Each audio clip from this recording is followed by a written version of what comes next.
Hello, beautiful people. Thank you for joining me.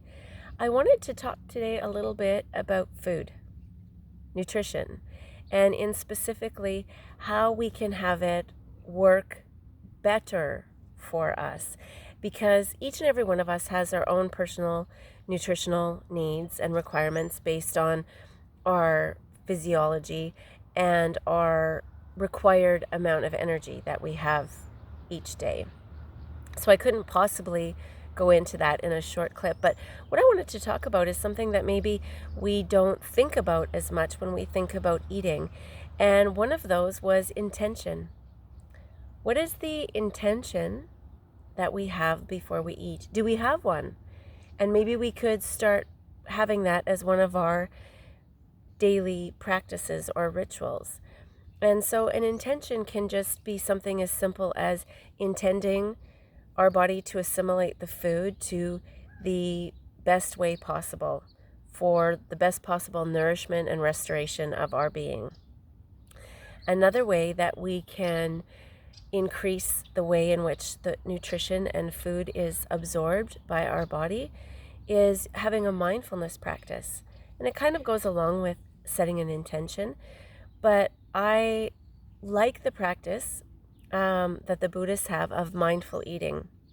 And so before they actually start eating their meal, they are mindful of where and how it came to them. So taking a moment to be thankful for the ground it was grown in, the organisms that help nourish that ground, the farmer, all the way up to the processing, whatever it is, packaging, transporting, to get the food to the table. And some might liken that as a prayer, a thankfulness, a gratitude for what is before them. And it is interesting how setting that intention or that mindfulness practice, that gratitude, actually changes your physiology in order to be more receptive to the food that your body is going to assimilate. I've also talked many times before about energy, and everything is energy. So the energy in the environment in which we're eating helps our body to be either more receptive or less receptive to what it is we're ingesting.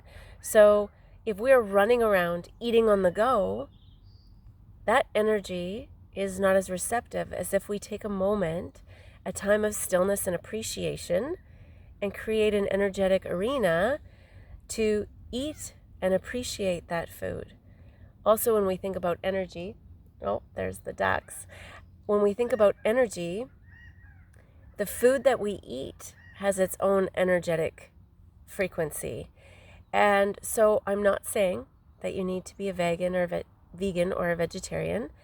I am simply saying that the energy, the food that we eat, has an energy component that our body tries to assimilate. And so to be mindful that what we're eating has a direct energetic reaction with our body. And so again, that body wisdom component comes in.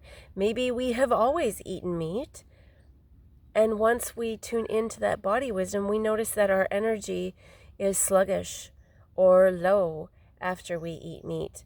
And maybe to investigate, maybe it's just red meat that does that, or maybe it's all meat, and maybe fish energizes us.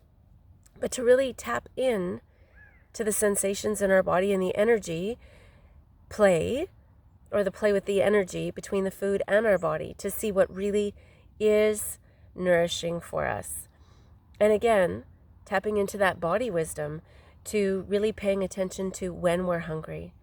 Not the schedule that we have given ourselves, but the schedule that our body is requesting. When are we thirsty? Do we listen and hydrate ourselves in those moments? And also intuitively eating. What is it that our body's requesting? What is it that it's craving?